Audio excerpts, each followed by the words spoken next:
بص يا معلم، انا عارف انك تايه وعايز تشتري موبايل في فئه سعريه معينه ومش عارف، وصدقني انا حاسس بيك لان انا فعليا بتحط في نفس الوضع ده كل ما بكون عايز اشتري حاجه جديده، ومقدر شعور انك بتتسحل في مراجعات كتير وترشيحات ومقارنات وحاجات كتير كده. فانا سهلتها عليك يا معلم، يعني ما ينفعش تتعب وتعمل مجهود وانا معاك. فانا اخترت لك افضل موبايل في كل الفئات السعريه بدايه من 4000 جنيه لحد 10000 جنيه، من 100 دولار لحد ال 200 دولار لو حسبناها بالدولار يعني. وده كله علشان خاطر اخواتنا اللي بيتفرجوا علينا من الخارج. فانت لو بتتفرج من اي دوله عربيه تانية فكل اللي عليك بس انك هتحول سعر الدولار للعمله بتاعت بلد. ما تنساش تصلي على النبي ولايك وسبسكرايب، ويلا بينا نبدا. تعالى نبدا بفئه ال 4000 جنيه او ال 100 دولار. اكيد مش هتبقى اقل من كده، اقل من كده بقى موبايل نوكيا فاهم، بالزراير، مش هقدم لك اي حاجه، بكلمك بجد. المهم خلونا نبدا بفئه ال 4000 جنيه لحد 5000 جنيه. طبعا انت لو بتدور على موبايل في فئه ال 4000 جنيه فانت هيبقى قدامك ثلاث اختيارات بالظبط. قدامك الريلمي نوت 15، الشاومي اي 3، والانفينكس سمارت 8. بغض النظر طبعا عن شكل الديزاين لان ده بيختلف من شخص للتاني. بدايه كده الموبايلات متقاربه جدا من حيث المواصفات، الفروقات او الاختلافات ما بينهم مش كبيره، ولكن في بعض الفيتشرز او المميزات اللي بتميز موبايل عن التاني. يعني ديزاين الانفينكس اميوس ديزاين فيهم الحقيقه شكله فعلا مميز جدا سواء الظهر او الشاشه، وده لان الشاشه هنا جايه بثقب الكاميرا السيلفي، ولكن ريلمي وشاومي جايين بنوتش اللي من التسعينات، وانفينكس الحقيقه دايما مميزه في الحته. اختصارا لموضوع شاشات الموبايلات فهي شاشات الموبايلات كلها واحد، يعني مفيش فرق ما بينهم تماما. طيب بالنسبه للاداء العام بقى انا استبعدت تماما الريدمي 3 اي، وده بسبب المعالج، يعني مقارنه بالموبايلات الثانيه من حيث الاداء او المعالج تحديدا هو الاقل. بالمناسبه النوت 15 جاي بالتايجر تي 612 والانفينكس جاي باليونيسوك تي 606. الاختصار المفيد داخل اطار المعالج او الاداء بشكل عام، بشكل مبدئي الريلمي افضل بفضل الجيجا هرتز اللي بيقدمها المعالج اللي موجود في الريلمي هنا حقق نقط اعلى بنسب على ابلكيشن انتوت، لذلك في الاستخدامات اليوميه او في الالعاب او التطبيقات البسيطه هيكون افضل. وخليني صريح معاك واقول لك ان الفروقات مش كبيره ما بين المعالجين، يعني اللي هو فروقات او اختلافات بسيطه فاهم. من حيث الكاميرات بقى فما فيش اي فرق ما بينهم او الفروقات الى حد ما مش كبيره، بس الانفينكس ممكن يوفر لك صور افضل في سيناريو الاضاءه الليليه، وكاميرا السيلفي في الانفينكس افضل كمان. فباختصار اذا كانت كاميرا السيلفي مهمه بالنسبه لك فتوجه اكيد للانفينكس، ده هيكون الاختيار الامثل بالنسبه لك. اما بالنسبه للاداء العام هيكون اولويه بالنسبه لك روح للريلمي نوت 15. ولو محتاج رايي فانا هختار الانفينكس سمارت 8 لانه ارخص من حيث السعر، دي حاجه، والحاجه الثانيه ان هو هيديني نفس التجربه اللي هاخدها من ريلمي. سبب اخر كان سبب في اختياري للانفينكس هنا مساحه داخليه وعدد الرام، دي حاجه اكيد بنلقي نظره عليها بعد ما نشوف المواصفات او الموبايل جه معانا ولا لا. بالنسبه للانفينكس فال 128 جيجا مع ال 4 جيجا رام بسعر 4450، والمساحه الداخليه للنوت 15 بسعر حوالي 4600 جنيه. وما انصحكش طبعا انك تبدا بال 3 جيجا رام، وده لان السيستم او النظام بياخد مساحه كبيره جدا من الرام، فده اكيد هيأثر بالسالب على الاداء العام للموبايل. بص يا جماعه، بس هو مبدئيا كده ده مش تقليلا من الفئه والله، بس الفئه الاقتصاديه او الموبايلات اللي موجوده في الفئه السعريه دي تحديدا مش موبايلات يعتمد عليها في كل المهام. يعني الموبايلات دي يعني انت لو مهتم بالجيمز هتلعب وكل حاجه، ولكن مش هتاخد التجربه اللي انت ممكن تكون متخيلها فاهم. موبايلات من الاخر مش للاستخدام المكثف، او بمعنى اخر دي موبايلات للمستخدم العادي مش اكتر من كده. يعني استخدامك في العادي من الموبايلات دي هتكون مناسبه بالنسبه لك، تطبيقات خفيفه مثلا، تصوير عادي. يعني الموبايلات دي من الاخر متوجهه للفئه دي من الناس عموما. واللي بيميز الموبايلات دي الحقيقه ان المتانه او الماتيريال مش طبيعيه، الموبايلات دي ضد الكسر فعليا، ومعظم الشركات عموما بدات انها تديك ده حاليا، او بدات انها تديك ماتيريال قويه بحيث ان الموبايلات دي تستحمل العنف اللي ممكن يوصل لها. اهم ما يميز الموبايلات دي هي الماتيريال المستخدمه. اما بالنسبه للفئه الثانيه بقى وهي فئه ال 5000 جنيه، الفئه دي فيها اكتر من موبايل الحقيقه، وافضلهم بالنسبه لي الانفينكس هوت 15 اي. الموبايل ده تم الاعلان عنه هنا في مصر من كام يوم بالظبط، ولسه جديد في الاسواق العربيه ومتاح حاليا. الموبايل ده يا جماعه بيقدم معالج مش موجود في موبايلات بسعر اعلى من كده. المعالج المستخدم في الموبايل ده هو الهيليو جي 81، وده الموبايل الوحيد اللي بيقدم المعالج ده في الفئه السعريه دي. هو معالج منتشر وموجود في موبايلات ثانيه كتير وقديم نسبيا، ولكن مش موجود في موبايل في الفئه السعريه دي. معظم المعالجات اللي موجوده في الفئه السعريه دي او المستخدمه في الموبايلات اللي موجوده في الفئه السعريه دي مش اقوى من المعالج ده. يعني المعالج اللي هتلاقيه منتشر في الفئه السعريه دي اللي هو التايجر سي 612 ده تقريبا، وده طبعا مقارنه بالهيليو جي 81 مفيش مقارنه ما بينهم. هو معالج قديم نسبيا زي ما قلت لك في بدايه كلامي، ولكن ستيل مناسب جدا في الفئه الاقتصاديه. بالنسبه للتجربه الفعليه فانت واخد فعلا تجربه مميزه جدا، الدنيا هنا هتكون تمام جدا معاك. غير ان هو كمان بيدعم معيار امان للميه والغبار بريت اي بي 54، يعني الموبايل متامن عليه من الاخر، هو مش ضد الميه فعليا، او لو جه شويه مطر عليه ولا حاجه الدنيا تبقى امان معاك مش اكتر من كده. ودي فيتشر مش موجوده في اغلب الموبايلات اللي موجوده في الفئه السعريه دي، فدي برده حاجه اكيد بتميز الموبايل ده. موبايل شاشته كبيره 6.7 انش اي بي اس، ومستوى هنا بيوصل ل 500 نتس، وجاي بفريش ريت 120 هرتز. الفريش ريت اللي الشاشه بتوصل له هنا انا شايفها ميزه تسويقيه مش اكتر ولا اقل، يعني لو مش هتستفاد من الاوبشن ده انت بتتكلم في موبايل اقتصادي فما تتوقعش منه. ده داعم للاولويز اون ديسبلاي، جايب كاميرتين والاساسيه 48 ميجا بكسل، ده مبهر جدا، وده كان سبب من الاسباب لتفضيلي للموبايل ده فعليا. لوك انفينكس في الموبايل ده فعلا عجبني جدا، ويمكن من احسن الكاميرات اللي موجوده في الفئه السعريه، غير ان هو موجود فيه بطاريه عملاقه فعلا 5000 ملي امبير مع دعم سرعه شحن بتوصل ل 18 واط. واهم ما يميز الموبايل ده عن اي موبايل تاني موجود موجود في الفئه السعريه دي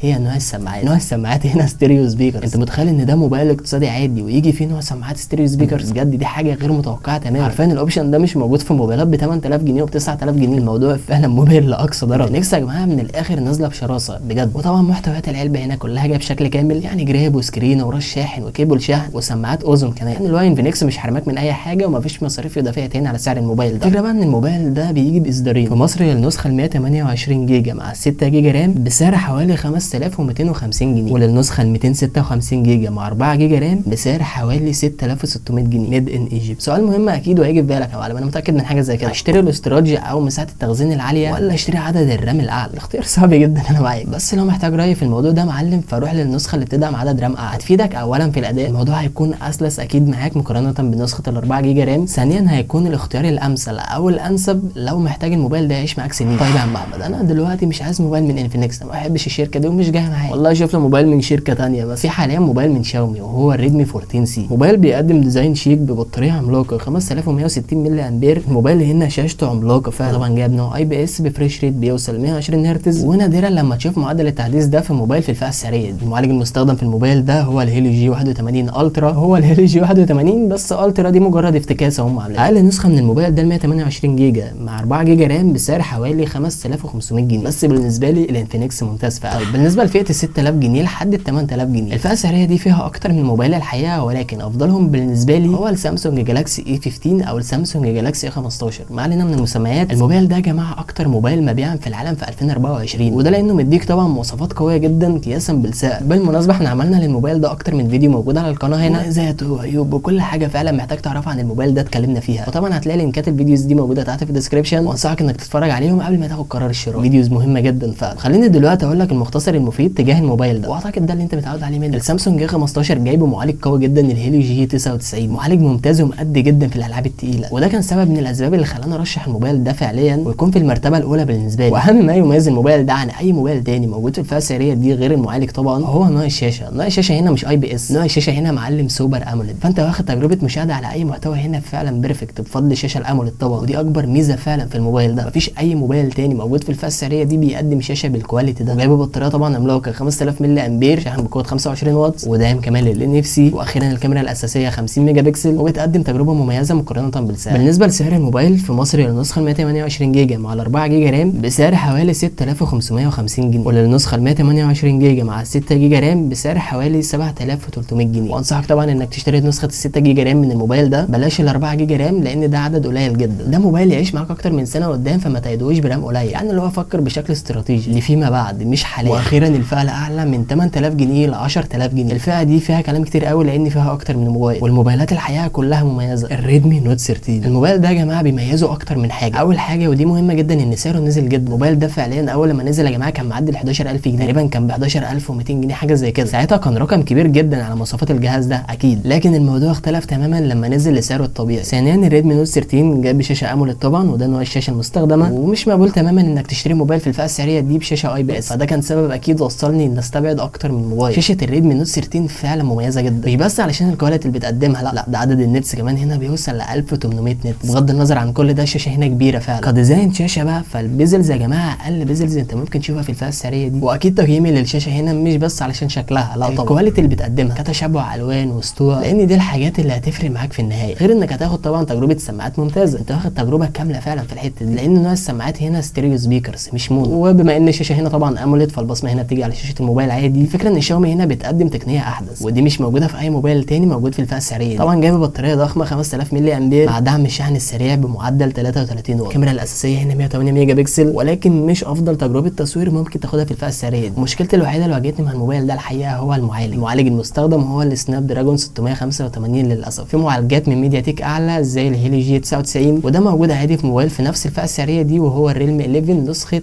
ال 4 جي. الموبايل ده هيديك افضل تجربه استخدام من حيث الاداء العام، فلو هتلعب يا معلم او اعتمادك الكل متوجه للجيمنج بشكل كبير فاكيد روح للريلمي 11. واكيد لو اتجهت للخيار ده هتفقد بعض الاضافات اللي موجوده في الريدمي هنا، غير ان الموبايل قديم نسبيا فممكن الخيار ده ما يكونش انسب خيار بالنسبه لك، ولكن هتاخد تجربه افضل من حيث الاستخدام اليومي او الالعاب الثقيله او المهام الثقيله بشكل عام. وتجربه الكاميرات الحقيقه افضل من شاومي. في النهايه مين افضل موبايل في الفئه السعريه دي؟ اكتر موبايل مناسب ليك انت. خليني اقول لك على حاجه مهمه جدا قبل ما نجاوب على السؤال ده. لو ليك تجربه سابقه مع سوفت وير شاومي السابق عجبك المي يو اي وما كانش عندك مانع معاه او ما كانش مضايقك في حاجه من حيث تجربه الاستخدام، يبقى انت بين ايديك يا معلم الشاومي ريدمي نوت 13. موبايل بيقدم صفقه خرافيه بالنسبه لسعره فعلا، ولكن انا كاحمد لو هختار الريلمي 11 نسخه الفور جي يا جماعه للتوضيح، مع انه مش جايب افضل ديزاين شاشه، مش بيجي باعلى ستوى، وبرده مش هيقدم لي افضل تجربه مشاهده على اي محتوى بسبب نوع السماعات المونو. هو كان سبب اختياري للموبايل ده هو المعالج وتجربه الاستخدام، وبغض النظر عن المعالج القوي طبعا سوفت وير ريلمي يا جماعه دي من اخف الواجهات اللي فعلا ممكن تتعامل معاها. والبطاريه هنا كمان عمرها اطول، وسرعه الشحن هنا كمان اعلى، سرعه الشحن هنا بتوصل ل 67 واط، وكاميرات طبعا اقوى. كل دي طبعا اسباب مخلينا اميل لريلمي، ولكن الموبايل ده برده فيه عيب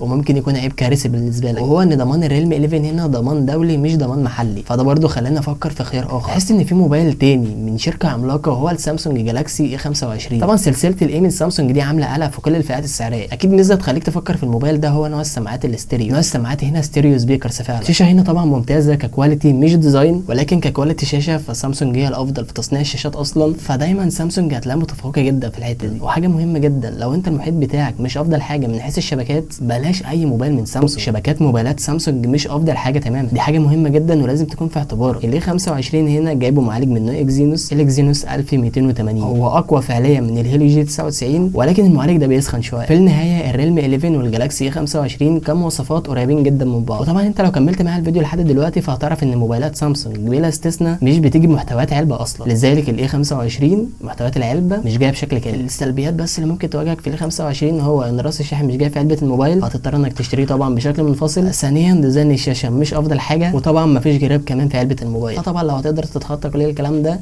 الموبايل ده يكون صفقه مميزه جدا بالنسبه لك. وطبعا لو حطيت الموبايلين دول في مقارنه الاختيار هيحصل بناء على تفضيلاتك الشخصيه. جالاكسي 25 هنا بيدعم تصوير فيديو بكواليتي 4K، الريلمي مش بيدعم الاوبشن ده، اخره 1080 بس. وفكره الضمان الدولي اللي موجوده في الريلمي 11 دي حاجه ممكن ما تبقاش مقبوله عند معظمنا، فممكن برضو تستبعد الريلمي 11 بسبب الحوار ده. ولذلك انا لو هختار وده القرار النهائي فعلا هو السامسونج جالاكسي اي 25. موبايل بيقدم كاميرات كويسه، شاشه ممتازه بعيدا عن الديزاين طبعا لان دي سلبيه في حد ذاتها. وهناخد طبعا سماعات استيريو مش موجوده في الريلمي 11 اصلا، والمعالج المستخدم في الجالاكسي 25 اقوى طبعا من الهيليو جي 99 اللي موجود في الريلمي. بالنسبه للاسعار سعر الريدمي نوت 13 في مصر النسخه ال 128 جيجا مع ال 6 جيجا رام بسعر حوالي 8700 جنيه، ضمان محلي مش ضمان دولي. الريلمي 11 في مصر النسخه ال 256 جيجا مع 8 جيجا رام بسعر حوالي 10000 جنيه ضمان دولي مش ضمان محلي. السامسونج جالاكسي اي 25 في مصر النسخه ال 128 جيجا مع 6 جيجا رام بسعر حوالي 8800 جنيه، والنسخه الاكبر من الموبايل ده 256 جيجا مع 8 جيجا رام سعر حوالي 10800 جنيه ميد ان ايجيبت. بس كده يا معلم، اتمنى انك تكون طلعت باكبر استفاده من فيديو النهارده. لايك سبسكرايب شير، اشوفكم الحلقه الجايه.